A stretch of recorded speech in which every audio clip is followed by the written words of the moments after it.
CMR shopping mall మన BHEL సర్కిల్లో మార్చి 20న energetic star Ram Pothineni గారిచే గొప్ప ప్రారంభం. హలో రామ్ గారు. హాయ్ నాగరాజు. మనిషి జీవితంలో మారాలి అని అంటే పరిస్థితులు మారాలి అని చెప్పేసి అంటూ ఉంటారు. పరిస్థితులు మారాలి అని అంటే ఏం చేయాల్సినటువంటి అవసరం ఉంది? నిజమే నాగరాజు, మనిషి జీవితం మారాలంటే జీవితం మారడం అంటేనే పరిస్థితులు మారడం అని. కానీ ప్రతిసారి ఆ పరిస్థితి మారకుండా ఉంటుందండి. అంటే స్థితిని మార్చాలి అని అంటే ప్రతి దాంట్లోనూ ఎక్కడ చూసినా సమస్య కనిపిస్తూ ఉంది. అవును, బట్ పరిస్థితులు మారితేనే మనిషి మారినట్టు మాట్లాడుతూ ఉంటాము. అది ఎలా మార్చుకోవాలని దాని మీద అవగాహన ఉండదు. కరెక్ట్. అందరికీ పరిస్థితులు మారాలి అన్న కోరిక ఉంటుంది, ఎలా మార్చుకోవాలో తెలియదు. ఎందుకంటే చాలామంది పరిస్థితులు మార్చడం మన చేతుల్లో లేదు, అది పరిస్థితుల చేతుల్లో ఉందని నమ్మిన వాళ్ళందరూ ఎదురు చూస్తూ ఉంటారు. అంటే అదృష్టం ఉంటే పరిస్థితులు మారుతాయి, మారినప్పుడు మన జీవితం మారుతుంది అని, లేదా ఎప్పుడెప్పుడు మారుతుందా అని ఎదురు చూస్తుంటారు. కానీ ఒక్క రహస్యం వాళ్ళకి తెలియదు. ఏం రహస్యం అంటే ఇది రహస్యం. Change your thoughts, change your reality. మీ పరిస్థితులు మారాలంటే లోపల వెలిగే బల్బ్ ఉందే, అది ఆరిపోయి ఉంటుంది, అది ఎలగాలి. సో ఆలోచనలు మారితే పరిస్థితుల్ని మార్చుకోవచ్చు. అది ఎలా? ఎందుకంటే నువ్వు చూసే పరిస్థితులన్నీ నీ ఆలోచనల రిఫ్లెక్షనే, ప్రతిబింబమే. చుట్టూ మనకు కనిపించేవి మన ఆలోచనల ప్రతిబింబమే. అవకాశాలు ఉన్నాయి అని వెతికితే అవకాశాలన్నీ కనిపిస్తుంటాయి. అదే పరిస్థితిలోనే ఎక్కడ ఆపర్చునిటీస్ లేవు, అన్ని కష్టాలే ఉన్నాయనుకున్నోడికి అదే కనిపిస్తూ ఉంటుంది. అవును.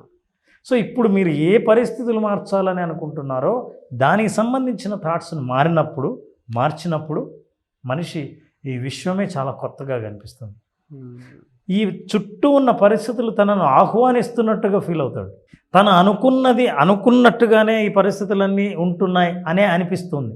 ఆ అనుభవాన్ని తీసుకురావడానికి కోసం మన థాట్స్ మీద మనం కాన్సన్ట్రేట్ చేస్తే బ్రెయిన్లో మన థాట్స్ ఎలా ఆలోచిస్తాయి, ఎలా స్పందిస్తాయి, మన ఆలోచనలకు పరిస్థితులన్నీ ఎలా స్పందిస్తాయి అని చూస్తే దిస్ ఈజ్ ఎలక్ట్రికల్ ఇంపల్సెస్. ఆలోచనలన్నింటిలో ఒక విద్యుత్ ప్రకంపనలు ఉంటాయి. ఈ విద్యుత్ ప్రకంపనలు ఒక్కసారి విడుదల చేస్తే అవి వృధా అయ్యేవి కాదు. ఈ ప్రకంపనలు ఫిజికల్ ఇంపాక్ట్ మీద ప్రభావం చూపిస్తాయి. అంటే పరిస్థితుల మీద ఈ ప్రకంపనల ప్రభావం ఉండి పరిస్థితి మారుతుంది. ఇది మనం మాట్లాడుతున్నప్పుడు కొంచెం థియరిటికల్గా మనం ఏదో ఒక థియరీ మాట్లాడుతున్నట్లుంటుంది, కానీ మనం ఒక జీవితం మాట్లాడదాం.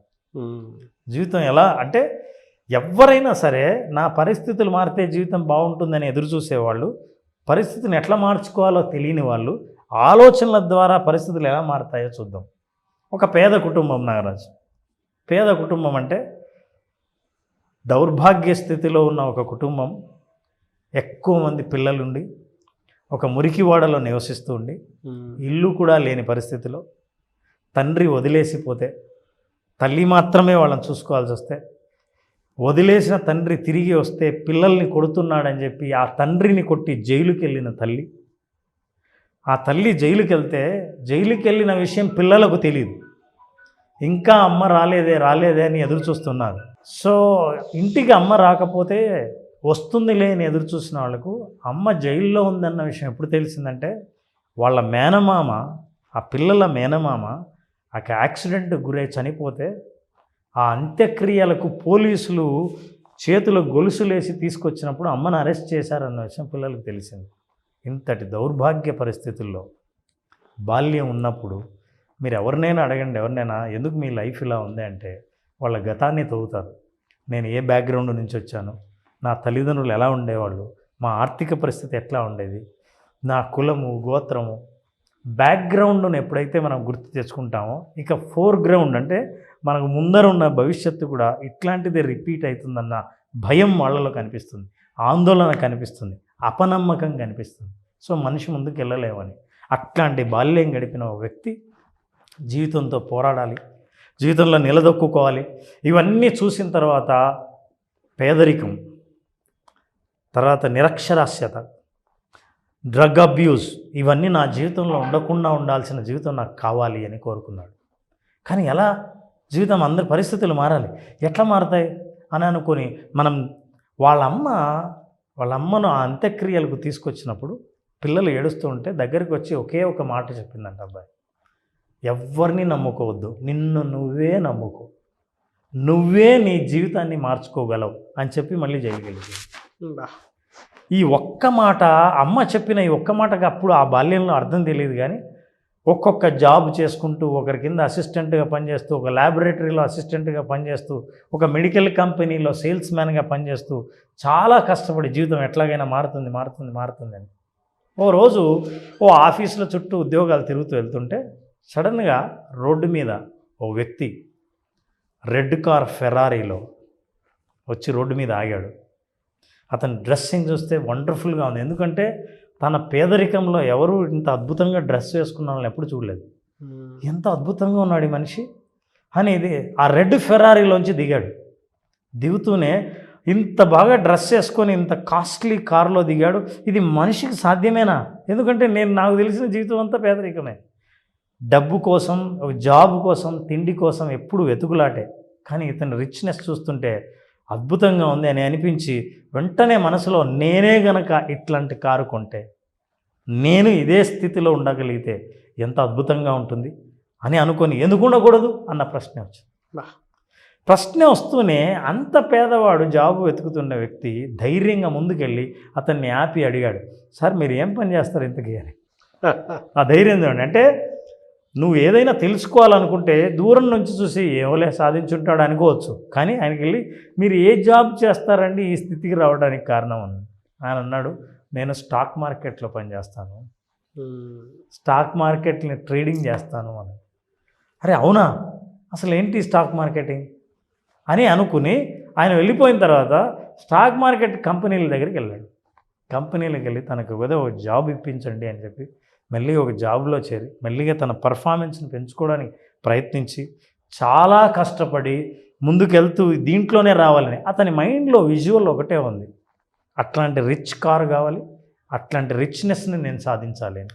ఆ వ్యక్తి ఎవరో కాదు, మనందరికీ తెలుసు, క్రిష్ గార్డ్నర్. ఇట్లా కారులో చూశాడు నాగరాజు. కారు దిగుతుండగా ఆ రిచ్ వ్యక్తిని చూసి, ఆ డ్రెస్సింగ్ని చూసి ఇది నా జీవితంలో సాధ్యమేనా అని అనుకున్నాడు. ఆ వ్యక్తి క్రిష్ గార్డ్నర్. ఇంకా అయిపోలేదు story. Chris Gardner is a very popular motivational speaker, very successful stock marketing trader. ఈయన అత్యంత ధనవంతుడయ్యాడు. ధనవంతుడు అవడమే కాకుండా మోటివేషనల్ స్పీకర్గా ఆయన ఇన్స్పిరేషనల్ జర్నీని ఆయన చెప్పడం మొదలుపెట్టాడు. ఆయన చెప్పిన ఆయన లైఫ్ స్టోరీని, నా లైఫ్ను నేను ఎట్లా మార్చుకున్నానంటే నా ఆలోచనలు మార్చుకున్నాను. ఎందుకంటే నా గతంలో నా పేదరికం మళ్ళీ రిపీట్ కాకూడదు, నా పిల్లలు నేను చూసిన బాల్యాన్ని చూడకూడదు అని అనుకొని ఆయన కష్టపడి తిరుగుతుండగా ఆయన తర్వాత పెళ్లి చేసుకున్నాడు. భార్య అయిన పేదరికం చూసి వదిలిపోతే చిన్న పిల్లవాడిని పట్టుకుని తనకు కష్టం తెలియకుండా ఎక్కడ పడితే అక్కడ రాత్రిళ్ళు ప్లాట్ఫామ్ మీద, చెట్టు కింద, బాత్రూముల్లో అతను ఆ పిల్లవాడిని పెంచుకుంటూ వచ్చాడు.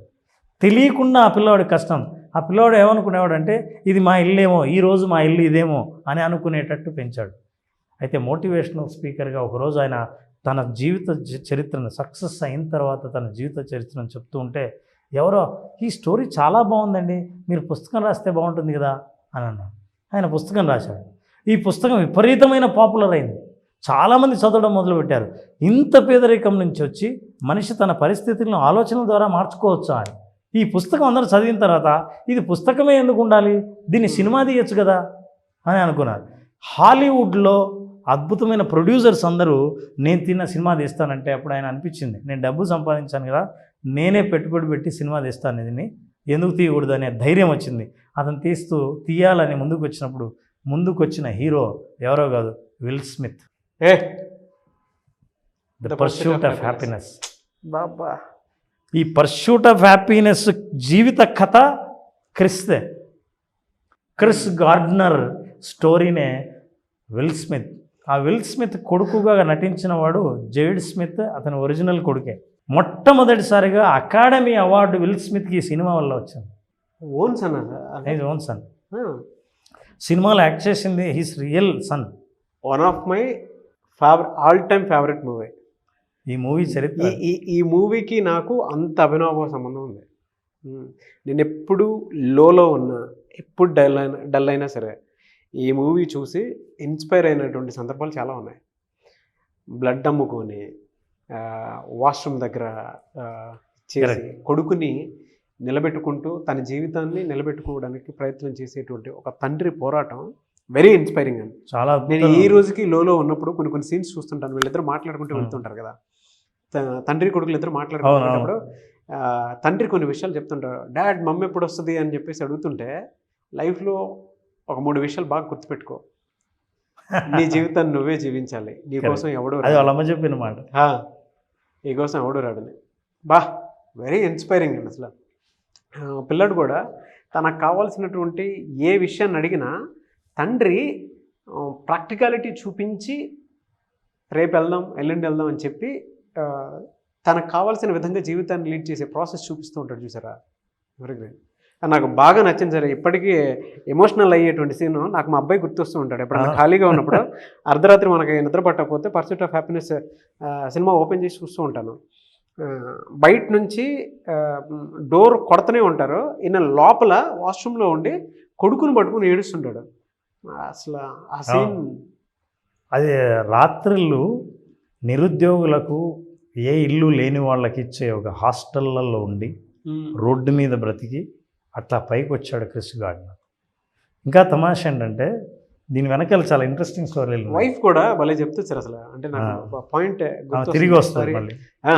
వైఫ్ కూడా ఒక మాట అంటది, మన పరిస్థితులు మారుతాయని చెప్పేసానంటే ఎప్పటికి మారుతాయని చెప్పేసి అడుగుతుంది తను. లేదు ప్రతి దాంట్లోనూ కొంచెం టైం ఇవ్వనంటే, నాకు ప్రెగ్నెన్సీ వచ్చింది తప్ప పరిస్థితి ఏం మారలేదని చెప్పేసి, నాకు ప్రెగ్నెన్సీ తీసుకొచ్చావు తప్ప నువ్వేం తీసుకొచ్చింది ఏం లేదని అంటారు ఫస్ట్ డైలాగ్లోనే. Slab sir. అసలు అది ఏమొచ్చింది, కడుపు వచ్చింది. చూడండి, ఎప్పుడు ఆ పోరాటం చేస్తుండగా అంటే తన ఆలోచనలు అప్పుడు కనుక నెగిటివ్ అయ్యాయి అనుకోండి, అసలు ముందుకే వెళ్ళలేడు. అవును.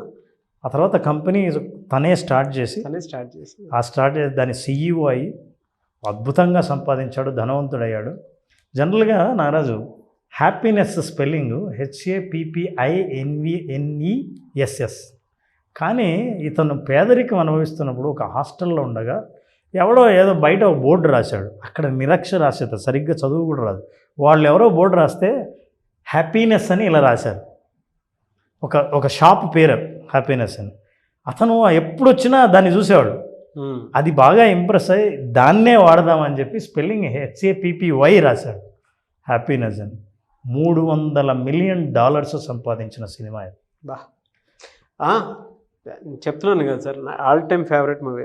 నేను ఈ రోజుకి మా వాడిని పక్కన పెట్టుకుని పడుకునేటప్పుడు కొన్నిసార్లు లో అయిపోతే ఫస్ట్ చూసే సినిమానే ఇది.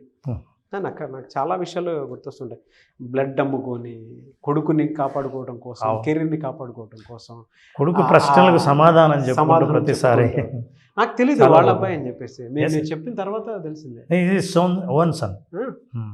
యాక్చువల్గా ఇలా ఉన్నాడు ఎదుగుతున్నప్పుడు, ఇట్లాగే నిలబడాలి అని రిచ్ మ్యాన్గా దిగుతున్నప్పుడు చూస్తే ఆయన హీ హెస్ బాట్ దిస్ ఫెరారీనే, మళ్ళీ ఫెరారీ కారే కొనింది కూడా ఎవరి దగ్గర తెలుసా? ప్రపంచ champion, basketball champion Michael Jordan ఆయన దగ్గర కొని చాలామంది అభిమానులు చూస్తున్నారే మైకేల్ జోర్డాన్ కార్ అని అంటారు. ఆయన ఏం రాశాడంటే కింద నెంబర్ ప్లేట్ దగ్గర నాట్ MJ అని రాసుకున్నాడు. నాట్ మైకేల్ జోర్డాన్ కాదు, నేను ఐఎమ్ ఏ క్రిస్ గార్డ్నర్ అని. భలే తీసుకొచ్చారు సార్. Very inspiring. నేను ఆడియన్స్కి కూడా సజెస్ట్ చేస్తాను, మీ పరిస్థితులు ఎప్పుడు మారుతాయి అనుకునేటువంటి ఆలోచనలో మిమ్మల్ని మీరు బందీ చేసుకొని ఎటువంటి శక్తి లేకుండా ఉన్నప్పుడు ద పర్సూట్ ఆఫ్ హ్యాపీనెస్ అనేటువంటి ఒక సినిమా చూడండి. ఒకసారి వేయండి సార్, అది స్లైడ్ టైటిల్తో సహా ఇక్కడే ఉంది. మీరు సినిమా చూడండి, మీకు ఒక జీవితం అర్థమవుతుంది. ఒక తండ్రికి ఎన్ని కష్టాలు ఉంటాయి, కొడుకుని పెంచేటప్పుడు ఎంత ఛాలెంజింగ్గా ఉంటుంది, కెరీర్ని ఏ విధంగా ఛాలెంజింగ్గా తీసుకొని ముందుకెళ్ళొచ్చు అనేటువంటి దానికి బెస్ట్ ఎగ్జాంపుల్. మధ్యలో వైఫ్ వదిలేసి వెళ్ళిపోతుంది. నేను మా సిస్టర్ వాళ్ళ ఇంటికి వెళ్ళిపోతున్నాను, వాళ్ళు ఏదో సెటిల్ అయ్యి ఉన్నారు కదా అని చెప్పేసి వదిలేసి వెళ్ళిపోతుంది. కొడుకు ప్రతిసారి అడుగుతాడు, తల్లి ఎప్పుడు వస్తుంది, మమ్మీ ఎప్పుడు వస్తుంది అని చెప్పేసి అడుగుతుంది. అప్పుడు చెప్పే ఒక్కొక్క సమాధానం అంటే కొడుకుని నర్చర్ చేసే ప్రాసెస్ కూడా మీరు చూస్తే దిమ్మ తిరిగిపోతుంది. సూపర్ పేరెంటింగ్ అసలు సూపర్ పేరెంటింగ్. నాకు తెలిసి ఇంత మంచి వాల్యూ ఉండేటువంటి కంటెంటే మేబీ నాకు ఎక్కువ నచ్చడం వల్ల అనుకుంటాను. బట్ రియాలిటీ ఏంటంటే మీ జీవితంలో మీ పరిస్థితులు మారాలి అని అంటే ఒకసారి ఈ సినిమా చూడండి. వీడియో చూసిన తర్వాత కింద కామెంట్ బాక్స్లో పోస్ట్ చేయండి మాకు. ఆయనకి జీవితంలో విజువలైజేషన్స్ ఉన్నాయి నా రోజు. అంటే తను ఆ స్థితికి చేరాలన్నదే కాదు, నా పిల్లలు నా కుటుంబం మళ్ళీ రిపీటెడ్గా అదే పేదరికాన్ని అనుభవించకూడదు, నేను నా రిచ్నెస్ని నేనే సాధించాలి నా ఆలోచనలతో అన్న ఒక కోరిక ఉందే, అదే అతని భవిష్యత్తును విజువల్ రూపంలో చూపిస్తూ మోటివేట్ చేస్తూ వచ్చి. ఎస్, ఎంత గొప్ప. అదే సార్ నాకు అనిపించింది ఏంటంటే ఆ సినిమా ఎంత గొప్పదవుతుంది అనేటువంటి ఆలోచన ఉండుంటే కొడుకును కూడా పక్కన పెట్టుకుని యాక్ట్ చేసి ఉంటాడు ఆయన, విల్ స్మిత్. అసలు విల్ స్మిత్కి హాలీవుడ్లో అద్భుతమైన పేరు వచ్చింది. అప్పటి నుంచి హాలీవుడ్ టాప్ హీరోస్లో చేరాడు ఆయన. అకాడమీ అవార్డు ఫస్ట్ టైం ఈయనకు వచ్చింది ఆ సినిమా వల్ల. అంటే దీని అర్థం మనం అర్థం చేసుకోవాల్సిన ఈ ఆలోచన అతని జీవితం సాధారణ జీవితానికి ఎంత దగ్గరగా ఉందంటే సినిమాని అందరూ ఓన్ చేసుకున్నారు. అంటే చాలామందికి ఆ పరిస్థితులు ఉన్నాయి, దాని నుంచి బయటపడాలని అనుకుంటున్నారు, కనెక్ట్ చేసుకోగలుగుతున్నారు. అవంతా సాధ్యమైంది ఏంటంటే మనిషి పరిస్థితులు మార్చొచ్చు. పరిస్థితులు మారేదాకా నీ జీవితం మారాలంటే ఎదురు చూడక్కర్లేదు, నీ ఆలోచనలు మారిస్తే పరిస్థితులు మార్చొచ్చు అని. Thanks to Chris Gardner. వాళ్ళ అబ్బాయి కూడా ఇప్పటికీ వాళ్ళ అబ్బాయి చెప్తాడు, అబ్బాయిని ఇంటర్వ్యూ చూస్తే నిజంగా మా నాన్న ఎప్పుడు ఎక్కడికైనా తీసుకెళ్తుంటే ఈరోజు మన ఇల్లు ఇదేమో అని అనుకునేవాడిని తప్ప నాకు తెలియకుండా మెట్ల కింద ఆఫీసుల్లో, ఆఫీస్ తెరవకముందు ఆఫీస్ బయట పడుకునేవాళ్ళు, అట్లాగే పెంచేవాడు. అట్లా పెంచి పైకి వచ్చాడు. ఆ మోటివేషన్ మనిషికి సాధ్యమే, కష్టం తెలియలేదు. చూసారా ఎందుకు తెలుసా? If you have a visualization and that will motivate you. మనిషికి ఆ ఎనర్జీ ఇస్తుంది. ఆ ఎమోషనల్ ఎనర్జీతో మనిషి ముందుకెళ్తే you will achieve anything that you wanted. బాగా నాకు ఎప్పుడన్నా లో అనిపించినప్పుడు మాత్రం ఆ సీన్లు చూస్తూ ఉంటాను. మా వాడిని హక్ చేసుకుని, అంటే రియాలిటీ చెప్పేస్తాను సార్, ఆ స్థితికి ఎప్పుడు రాకూడదని. మా వాడిని చూసినప్పుడల్లా నేను ఎప్పుడు లో అయిపోయినా సరే ఫస్ట్ మా వాడి ఫోటో చూసేస్తాను, ఫోటో చూసి దాని తర్వాత ఇంట్లో ఉన్నప్పుడు ఒకవేళ వాడు ఆడుకుంటూ ఉంటే వీడికి ఏదో సౌకర్యం మాత్రం ఇవ్వాల్సినటువంటి అవసరం ఉంది మనకి అని. ఎందుకంటే మనం ఒకటి ఫేస్ చేసి ఉంటాం కదా, నేను ఏ స్టేట్ ఆఫ్ మోడ్లో ఉన్నప్పుడు ఈ సినిమా చూసుంటానో నాకే తెలుసు. ఎందుకంటే నేను చాలా డిప్రెషన్లో ఉన్నప్పుడు చూసినటువంటి సినిమా ఇదొకటి, స్టీవ్ జాబ్స్ ఒకటి నాకు ఎప్పటికీ inspiring story. Very nice. Thank you so much sir. అంటే పాత విషయాల్ని నా పర్సనల్ లైఫ్కి కనెక్ట్ చేసి ఇచ్చేసినందుకు thank you so much Ram గారు. Thank you Naraj, thank you so much. మీరు చూసే వీడియో కింద కామెంట్ బాక్స్లో పోస్ట్ చేయండి, డెఫినెట్లీ మీకు ఒక ఎక్స్పీరియన్స్ అయితే వస్తుంది. థ్యాంక్ యూ అండి, thank you so much Ram గారు. అయితే చాలామంది విజువలైజేషన్ బేసిక్ క్లాస్ ఎప్పుడుండే అవకాశం ఉంటుందని అడుగుతున్నారు. ఎప్పుడుండే అవకాశం ఉంటుంది? నారాజ్ మార్చి 22వ తారీఖున బ్యాచ్ స్టార్ట్ చేస్తున్నాం. సో విజువలైజేషన్ ద్వారా వాళ్ళని భవిష్యత్తులోకి తీసుకెళ్ళి భవిష్యత్తులో ఏదైనా ఒక విజయాన్ని సాధిస్తే వాళ్ళు పొందే భావోద్వేగాన్ని ఇప్పుడే అనుభవించడం ద్వారా ఆ స్థాయిని, ఆ స్థితిని వాళ్ళు పొందే అవకాశాలన్నీ ఈ బేసిక్ విజువలైజేషన్లో తెలుసుకోవచ్చు. 5 రోజుల పాటు జరిగే ఈ సెషన్ మార్చి 22న స్టార్ట్ అవుతుంది. మార్చి 22 మీలో ఉండేటువంటి ఇన్నర్ పొటెన్షియల్ ఏదైతే ఉందో, బిలీఫ్ ఏదైతే ఉందో, మీ కళ్ళకు కట్టినట్టు మిమ్మల్ని మీరు చూసుకోవాలి అనుకున్నటువంటి వాళ్ళు మార్చి 22వ తారీఖు నుంచి 5 days సెషన్ ఉంటుంది. So visualization basic class. కాబట్టి ఆసక్తి కలిగిన వారు స్క్రీన్ మీద కనిపిస్తున్న నెంబర్కి కాల్ ఆర్ మెసేజ్ వాట్సాప్ చేసి వెంటనే ఎన్రోల్ చేసుకోవచ్చు. ఎనీవేస్ థ్యాంక్ యూ అండి, thank you so much Ram గారు. వాళ్ళకి చాలా బ్యాచెస్ రన్ చేశాము. ప్రతి ఒక్కరూ కూడా సక్సెస్ఫుల్గా వాళ్ళకు ఉండేటువంటి అచీవ్మెంట్స్ని షేర్ చేయడం జరిగింది. Not an easy thing, really great thing. Thank you so much once again. Thank you. So చూసారు కదా వీడియో. ఈ వీడియోపై మీ అభిప్రాయం కమెంట్ బాక్స్లో పోస్ట్ చేయండి. రామ్ గారి విజువలైజేషన్ క్లాస్ మార్చ్ 22 నుంచి జరుగుతుంది. ఆసక్తి కలిగిన వారు మీరు పర్సనల్ అపాయింట్మెంట్ తీసుకోవాలనుకున్నా, లేదంటే క్లాస్కి అటెండ్ అవ్వాలనుకున్నా కూడా స్క్రీన్ మీద కనిపిస్తున్న నెంబర్కి కాల్ ఆర్ మెసేజ్ వాట్సాప్ చేసి వెంటనే ఎన్రోల్ చేసుకోండి. ఈ వీడియో లైక్ చేయండి, షేర్ మాత్రం తప్పకుండా చేయండి. ఇలాంటి మరిన్ని వీడియోస్ కోసం మా ఛానల్ ఫాలో అవ్వండి. Thank you. సుమన్ టీవీలో మీ పర్సనల్ అండ్ బిజినెస్ ప్రమోషన్స్ కోసం కింది నెంబర్కి కాంటాక్ట్ చేయండి.